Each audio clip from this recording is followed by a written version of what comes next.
The night began quietly, the kind of quiet that feels earned, as if the world itself had decided to hold its breath.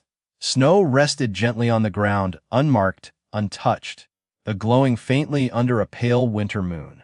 Inside the house, a fire cracked softly, warm light flickering walls that had seen decades of laughter, prayer, and silence. Outside, somewhere far beyond the trees, a church bell rang once, then again, slow and heavy, announcing a sacred night meant for peace, mercy, and forgiveness. But Mercy did not live here anymore. He stood alone in the largest room of the house, his shadow stretching long across the floor, distorted by the firelight. His hands trembled slightly, not from the cold, but from something deeper, something he refused to name. On the table before him lay papers, neatly stacked, edges aligned with obsessive care. Names filled those pages, numbers. Signatures.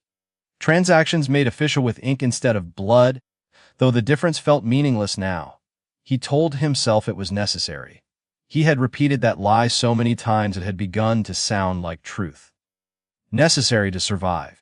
Necessary to protect what was his. Necessary because the world was changing, and he could not afford to change with it. That was what he told himself as the bell rang again, louder this time, echoing through the dark. Somewhere behind him, a door creaked. He did not turn right away. He already knew who it was. He always knew. The room behind the door was colder, unlit, the air thick with fear and confusion. Small shapes stood clustered together, barely moving, as if motion itself might bring punishment. Their breaths formed faint clouds in the dimness.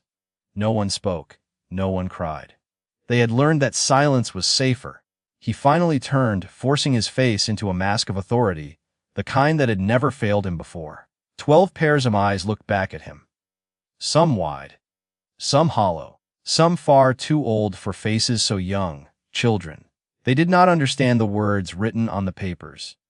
They did not understand why tonight was different from any other night. They only understood that something was ending, and something worse was about to begin. Outside, the bell stopped. That was when he signed the last page. The sound of the pen scratching against paper was soft, almost delicate, but it landed in the room like a gunshot. One of the smallest figures flinched. Another tightened their grip on the sleeve of the child beside them. Still, no one made a sound. He cleared his throat, uncomfortable with the weight of their stares. He avoided their eyes as he folded the papers and placed them carefully into a leather folder.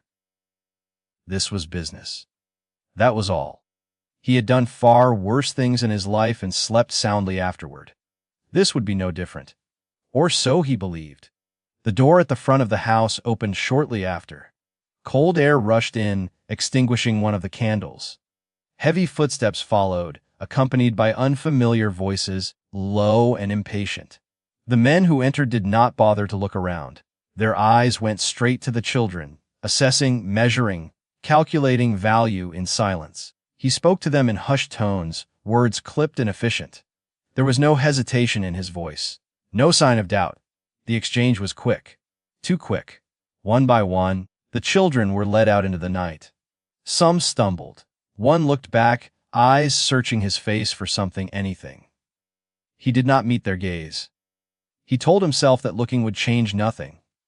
When the door finally closed, the house felt impossibly large. He stood there for a long moment, listening to the fading sound of footsteps, to the distant murmur of voices disappearing into the darkness. Then, slowly, he exhaled. It was done. Over. A necessary act completed on a sacred night, yes, but necessity did not wait for holy calendars. He poured himself a drink. His hand shook as the liquid splashed against the glass. He took a long swallow, then another, welcoming the burn. Outside, snow continued to fall, indifferent. That was when the knocking began. At first, it was soft, almost polite. He frowned, annoyed. No one should be visiting at this hour. He waited, hoping it would stop. It didn't. The knock came again, louder this time, firmer, echoing through the empty house.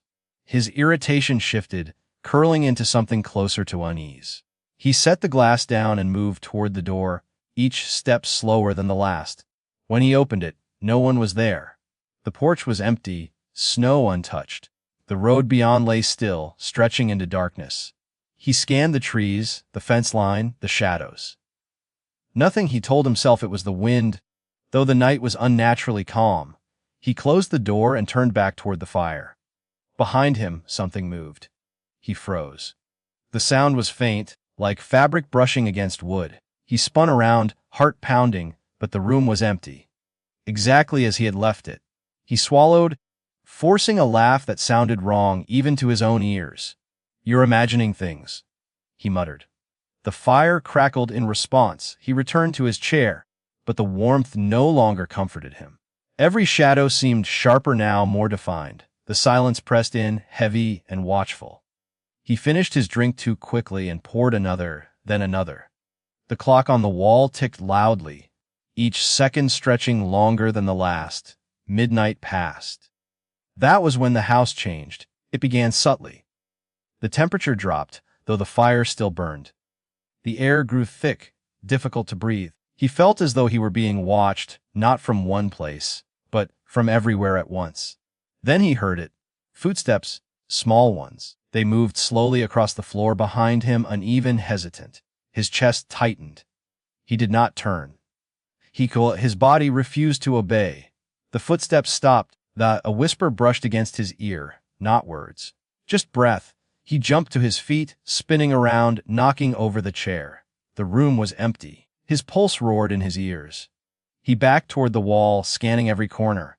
"This isn't real," he said aloud, his voice breaking. "This isn't real." The lights flickered.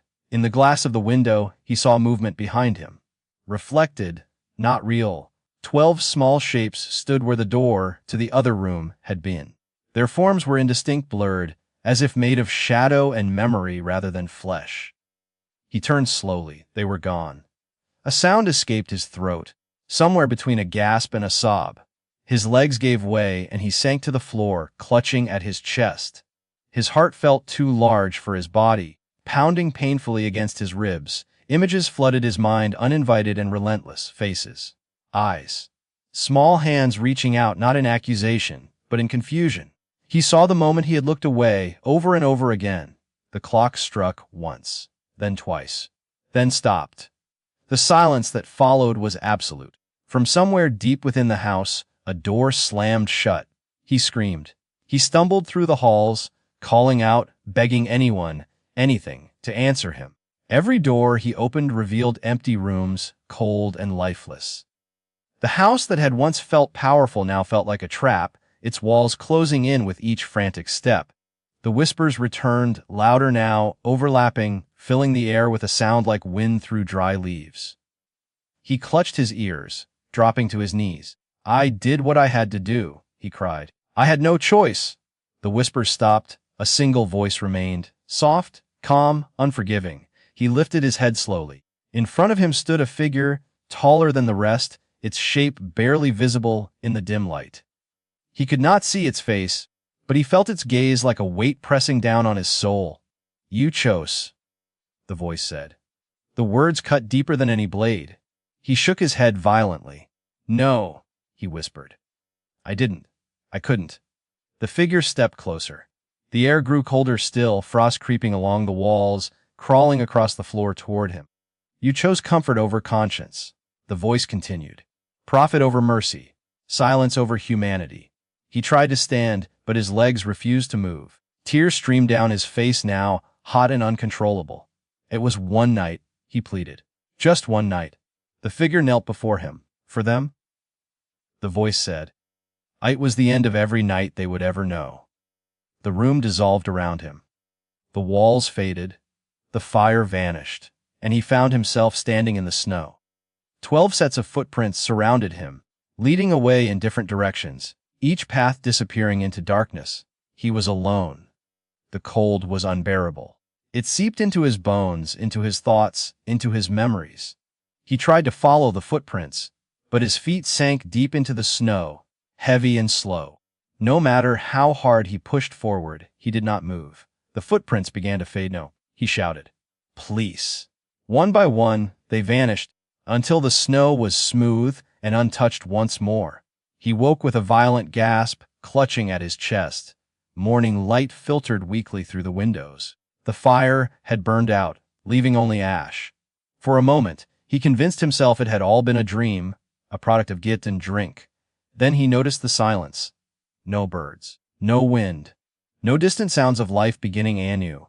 He rose unsteadily and walked to the door. When he opened it, he found the world unchanged yet wrong. The road was empty. The sky was gray. The snow unmarked, and on the porch, directly in front of him, lay the leather folder. The papers inside were gone. In their place was a single page. Blank. He stood there for a long time, staring at it, understanding finally settling in his bones. There would be no escape from this night. No forgetting. No redemption bought with silence. What he had done on a sacred night would follow him into every dawn that remained. And the day had only just begun. The snow had stopped falling by the time the sun slipped beneath the horizon, leaving the land frozen in a fragile stillness. The sky darkened slowly, almost respectfully, as if even the night understood the significance of what this evening was supposed to represent. Candles were being lit in homes across the countryside. Families gathered closer to one another. Voices softened. Laughter drifted through open windows, carrying warmth into the cold air. But not all houses glowed with celebration. His stood apart, tall and imposing, its windows dark except for a single room on the lower floor. The building had always been a symbol of control, of permanence, of authority that could not be questioned. Tonight, it felt different. Tonight, it felt like a witness. He sat at his desk, staring at the flame of a solitary candle. The wax had melted unevenly, creating long, distorted shapes that ran down its side like frozen tears. He had not noticed how long he had been sitting there. Time seemed to move strangely, stretching and compressing without warning. Outside, a distant hymn drifted through the air, sung by voices he could not see. The melody stirred something inside him, something old and uncomfortable. He pushed it down immediately. Sentiment had no place here. Sentiment was a weakness he had learned to bury long ago. The knock came precisely when he expected it. 3 sharp raps. Confident, impatient, he stood, straightened his coat, and extinguished the candle with a practiced breath. Darkness filled the room for a heartbeat before moonlight spilled in through the window. He opened the door without hesitation. The men waiting outside did not greet him. They never did. Their faces were hardened by distance and purpose, eyes scanning the property with the same detachment one might give to livestock. A transaction. Nothing more. Everything ready. One of them asked. He nodded once. Inside. They followed him through the hallway, their boots leaving traces of melted snow behind. Each step echoed louder than it should have, as if the house itself were amplifying the sound, refusing to let it pass unnoticed. At the end of the corridor, a door stood closed. He paused there, his hand resting on the handle. For just a moment, doubt flickered through him, sharp and unwelcome. He pushed it away and opened the door. The room beyond was small and bare. 12 figures sat or stood in silence, wrapped in thin layers that did little to protect them from the cold. Some looked up immediately. Others kept their eyes on the floor. None of them spoke. One of the men whistled softly under his breath. Good condition, he muttered. The words landed heavily in the air. He did not look at the children. He focused instead on the papers being pulled from a coat pocket, on the familiar rustle of parchment, on the comfort of procedure. Names were checked. Numbers confirmed. The ritual of exchange unfolded smoothly, efficiently, too efficiently. A small sound broke through the routine. Someone had begun to cry. It was quiet at first, barely audible, but it carried. It always did. He felt it like a vibration beneath his skin. His jaw tightened. He said nothing. One of the men cast an irritated glance toward the sound, then gestured sharply. Move, he said. The children were herded to their feet.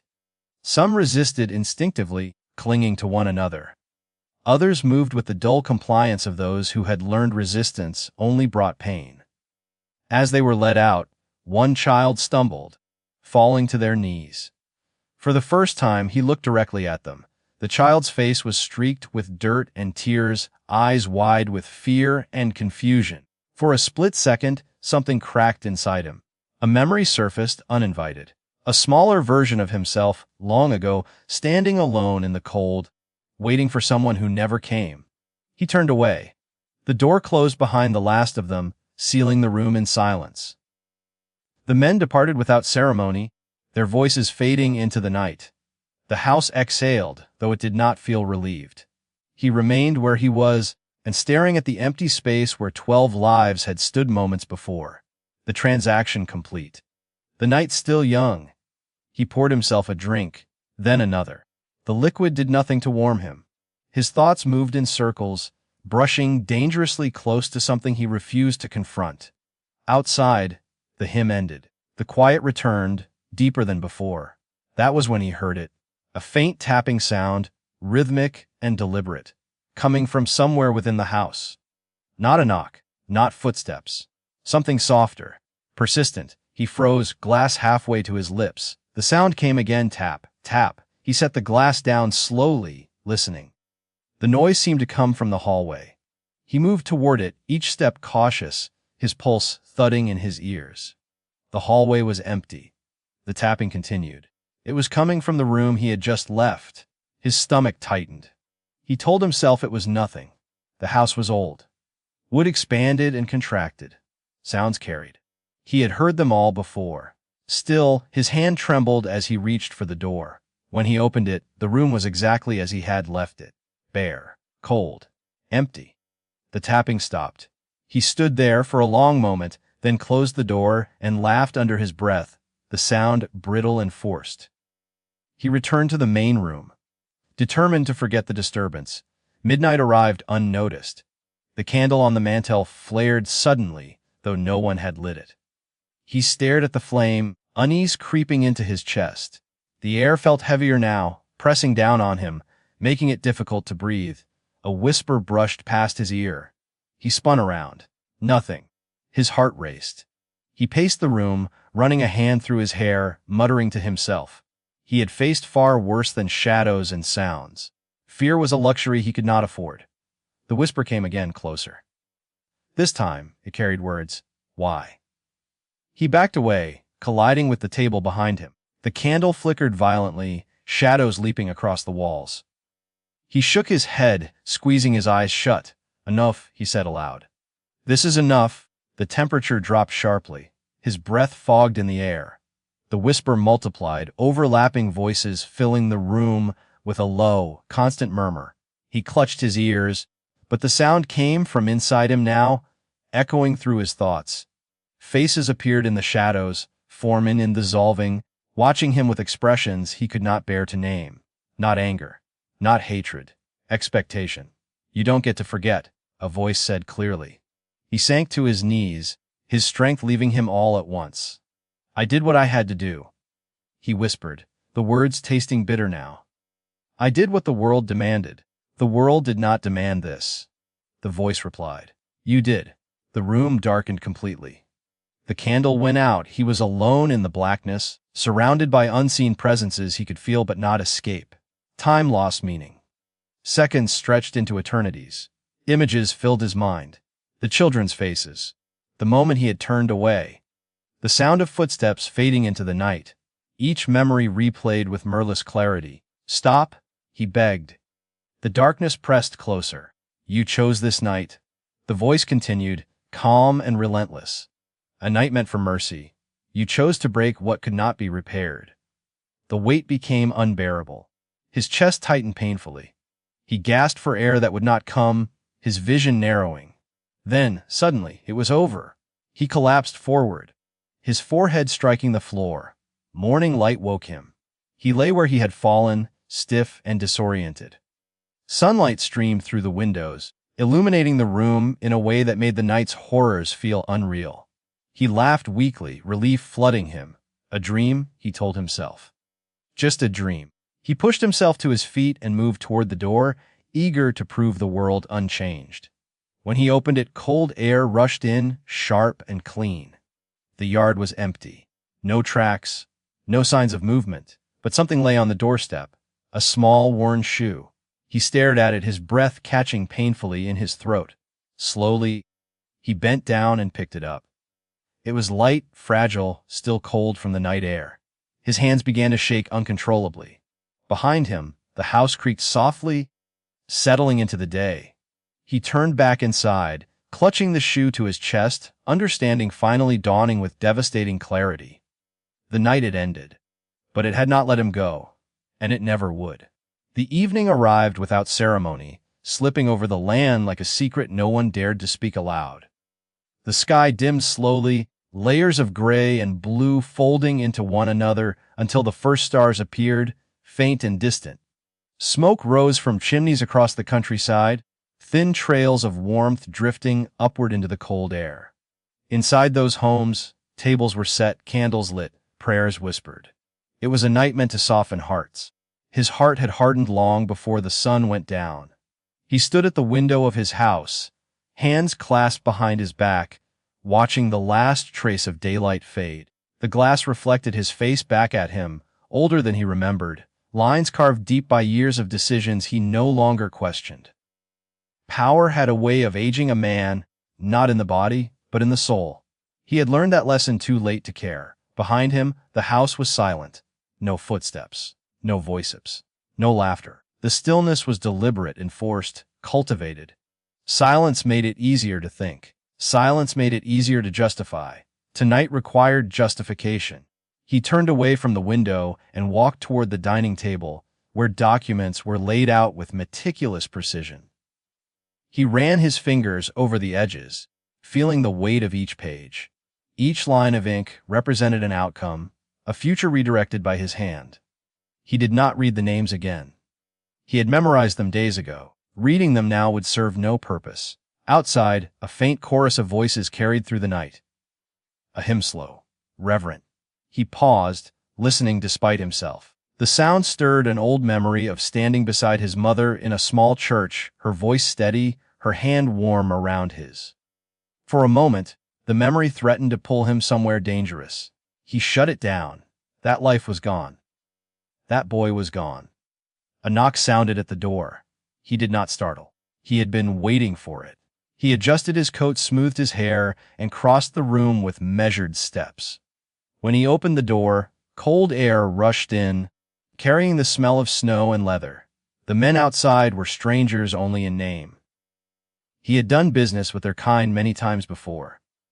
Their eyes were sharp, their expressions neutral. They did not waste time on greetings. "Are they ready?" one asked. He nodded. "Come in." They stepped inside, their presence immediately changing the atmosphere of the house. The warmth receded, replaced by something colder, more transactional. Boots thudded against the wooden floor, leaving wet prints behind. He led them down the corridor, past rooms that remained locked and dark, until they reached the final door. He hesitated there, his hand hovering just above the handle. One of the men noticed. "Is there a problem?" "No," he said quick. "Of course not." He opened the door. The room beyond was dimly lit by a single lantern hanging from a beam. 12 small figures were gathered inside, sitting close together on the floor. Some looked up immediately. Others stared straight ahead, faces blank, eyes unfocused. They had been told to stay quiet. They had learned to obey. The men assessed them in silence. A nod here, a murmur there. The sound of paper unfolding filled the room. The process began. He stood off to the side, arms crossed, refusing to engage. This was not the part he concerned himself with. Logistics were beneath him. His role was to decide, not to carry out. A child coughed. The sound echoed louder than it should have. One of the men glanced over sharply. "Quiet," he snapped. The child flinched, shrinking back into the group. A smaller figure reached out, gripping the edge of their sleeve, eyes wide with fear. Something tightened in his chest. He ignored it. The papers were signed quickly. Hands changed. Agreement sealed. The men gestured toward the children, ushering them to their feet. Movement rippled through the room, hesitant and uneven. One child stumbled, nearly falling before another caught them. As they were led toward the door, a voice spoke. "Sir!" He froze. It came from one of the older children, standing near the back. Their voice was steady, though their hands trembled. He did not turn. "Sir!" The voice repeated, softer now. Are we coming back? The question landed like a blow. He swallowed, his throat suddenly dry. For a moment he considered answering, considered lying, considered telling the truth. Instead, he said nothing. The silence was answer enough. The men ushered the children out. The door closed. The latch clicked into place with finality. It was done. He remained where he was long after the footsteps faded, staring at the empty room. The lantern swayed slightly, casting distorted shadows on the walls. The space felt larger now, hollowed out. He returned to the main room and poured himself a drink. The glass shook in his hand. He took a long swallow, then another, trying to drown the unease rising in his chest. It's over, he muttered. It's done? The clock on the wall chimed softly, marking the hour. He did not notice when the house began to change. At first, it was subtle. The fire dimmed, though he had not touched it. The air grew heavy, pressing against his skin. He felt watched, though the room was empty. A sound drifted through the hallway. Louder, soft, distant, childlike. He stiffened, every muscle tensing. He held his breath, listening. The sound faded as quickly as it had come, leaving behind a ringing silence. His pulse raced. This isn't real, he whispered. Footsteps followed. Light ones. Uneven. They moved slowly, deliberately, as if whoever made them wanted to be heard. He stood, backing away from the sound, his eyes darting toward the doorway. The footsteps stopped just beyond the threshold. Who's there? He demanded, his voice cracking. No answer. The lantern flickered violently, shadows leaping across the walls. The temperature dropped, frost creeping along the edges of the windows. His breath clouded in front of him. A whisper filled the room, overlapping voices blending into a single sound. Why? He clutched his head, sinking into a chair. I had no choice, he said louder now.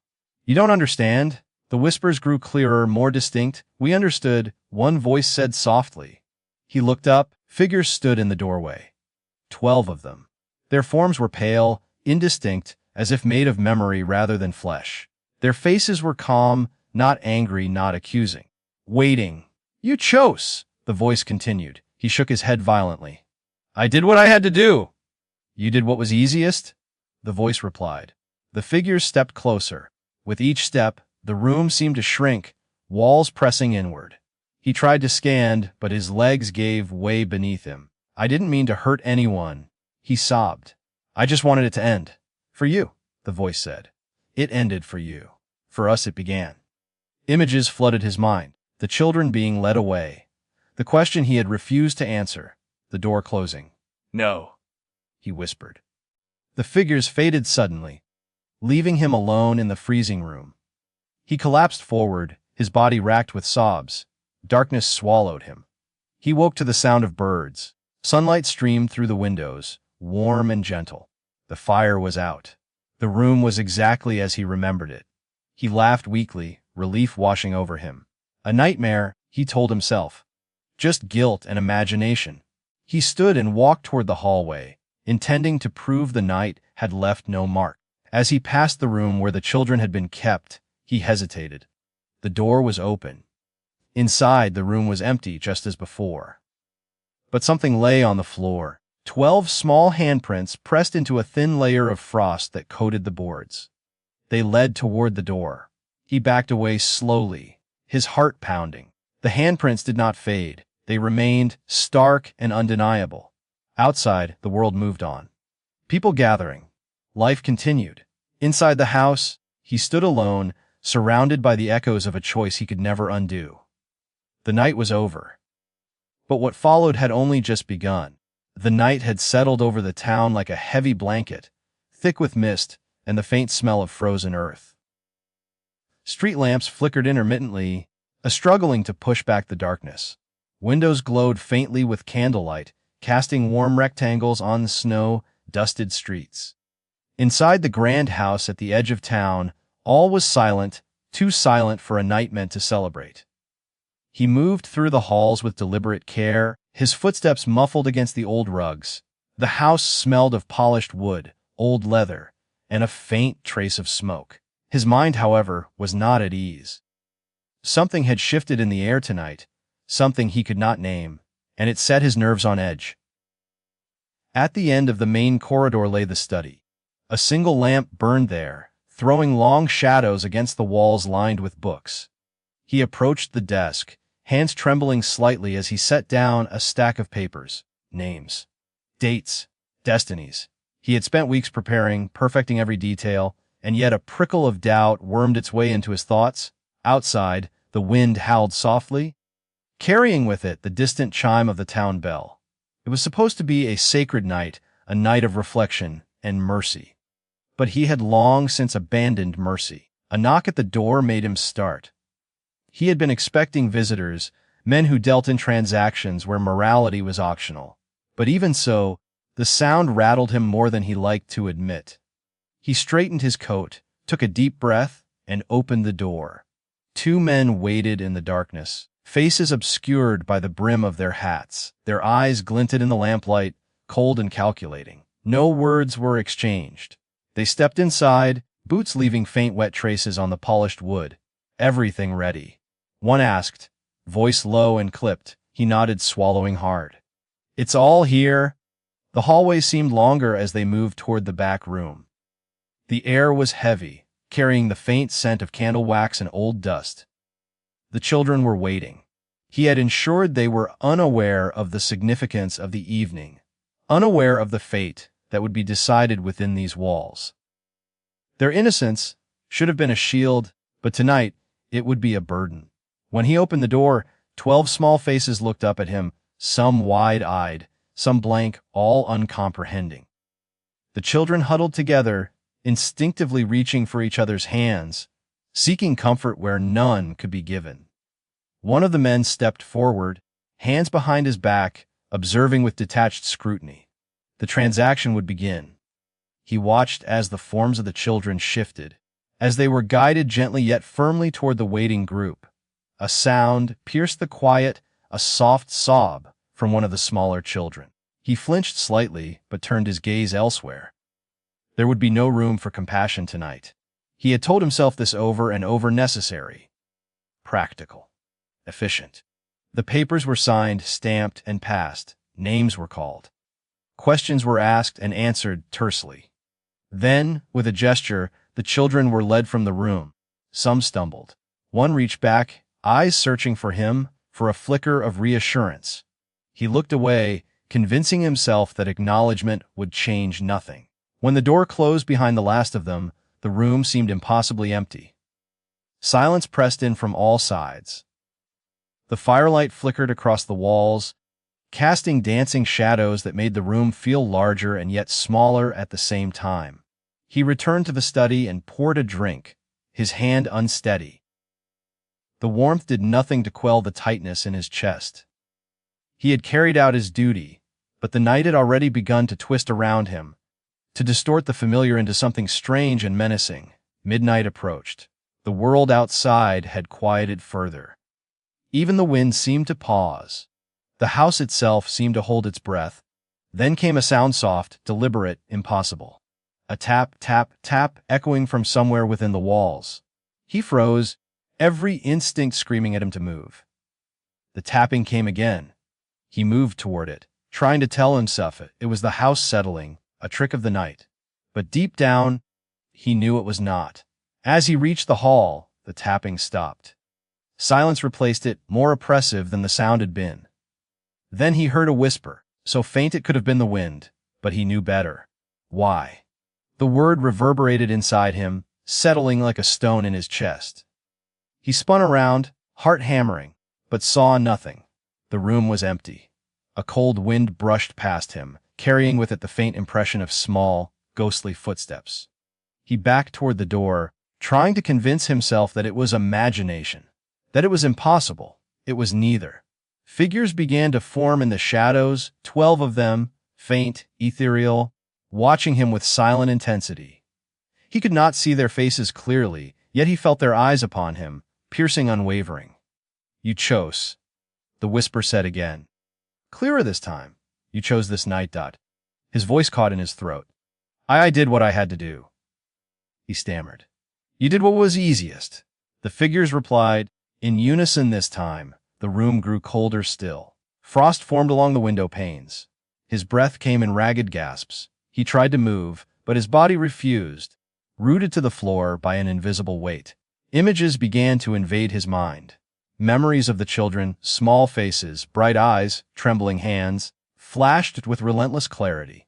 Every detail, every hesitation, every misstep came back to him like a punishment. "No," he whispered. "Please, no."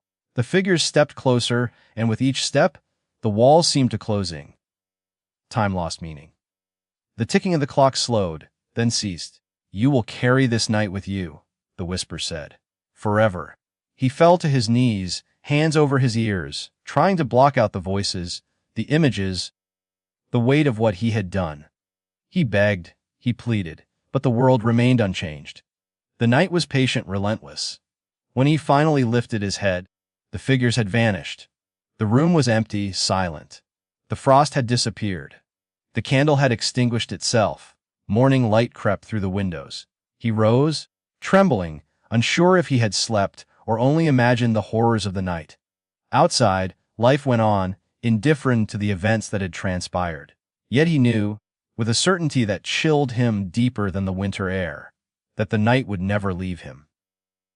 He could escape the house, escape the town, even escape his own mind, but the weight of what he had done and what he had witnessed would follow him into every dawn that remained, and the day was only beginning. The night fell silently over the countryside, a cold, heavy blanket that seemed to smother every sound. Even the wind had grown cautious, whispering only faintly through the bare branches of trees that lined the distant hills. In the town below, chimneys smoked gently, casting small, warm glows into the darkness. Inside most homes, families had gathered, voices hushed with reverence, candles flickering in windows to signal hope, faith, and peace. But in one house on the outskirts, there was no warmth.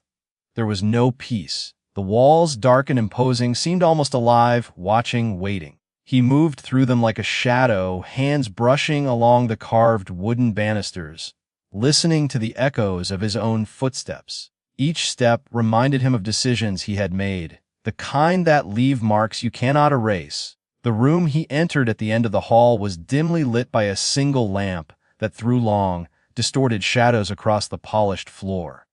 On the desk, papers lay in neat stacks, edges aligned with precision, each representing a life, a name, a number, a choice. He paused before them, running his fingers lightly over the top sheet. His eyes, dark and restless, traced the lines of ink, but he did not read. He did not need to.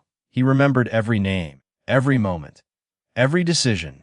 Outside, the distant church bell tolled slowly, a solemn reminder that this night was meant for reflection, for mercy. But mercy had long abandoned him. A knock at the door broke the quiet. 3 sharp raps, deliberate and demanding. He took a deep breath, adjusted his coat, and walked toward it with measured steps. When he opened the door, 2 men waited, their faces obscured by hats pulled low, eyes glinting in the dim lamplight. They were not here to talk. They were here to act, everything ready. One of them asked, voice clipped and sharp. He nodded, swallowing against the dryness in his throat. All set. They stepped inside, the sound of their boots echoing against the wooden floors, leaving dark traces of snow behind. He led them down the hallway to the back room, where 12 small figures waited in silence, faces pale in the lantern light. They sat together, huddled instinctively, hands intertwined. Their eyes, wide and uncertain, followed him as he entered, though they did not understand why. One child coughed softly, a sound that seemed too loud in the silence. He felt a sharp pang of something, remorse, perhaps, but he ignored it. His role was to observe, to supervise. Compassion had no place tonight. The men began their work with mechanical precision. Papers were signed, hands shook, names were called. Each movement was deliberate, practiced, efficient. The children were guided gently, then firmly toward the door. Some resisted instinctively, some moved with the dull compliance of those who had learned obedience was safer than defiance. One small figure stumbled. Another reached out to steady them. For a moment, he considered looking at them, offering reassurance, but he did not. He could not. The door closed behind the last child, sealing them away. The silence that followed was suffocating. He returned to the study, hands trembling slightly as he poured himself a drink. The warmth was superficial, failing to reach the tightness in his chest. The clock chimed midnight, and then he heard it, a faint, deliberate sound, tapping, coming from somewhere within the house. It was not the door. It was not the floorboards. It came from everywhere and nowhere at once. He froze, heart pounding. He told himself it was the house settling, a trick of the night. Yet instinct screamed otherwise. The tapping continued, slower now, deliberate, measured. He approached the hall, each step heavier than the last. The sound stopped abruptly. Silence replaced it, dense and suffocating. A single icy word. Why? He spun around, trying to locate the source, but the hall was empty. His pulse raced. Breath came shallow and fast. The air felt thicker, heavier, pressing against him from all sides. Then, in the shadow of the doorway, he saw them, 12 faint figures, their forms pale, almost translucent. Their eyes were fixed on him, unblinking, unrelenting. Not anger, not accusation. Just expectation. You chose? The whisper said again, this time several voices blending into one. He tried to speak, voice shaking. I had to do it. You chose ease over conscience, they replied, voices rising in unison. The temperature dropped sharply. Frost formed along the window panes. He tried to move, but his legs refused, rooted by some unseen force. Images flooded his mind, tiny faces, trembling hands, eyes wide with fear. Every misstep, every hesitation, every glance he refused to meet.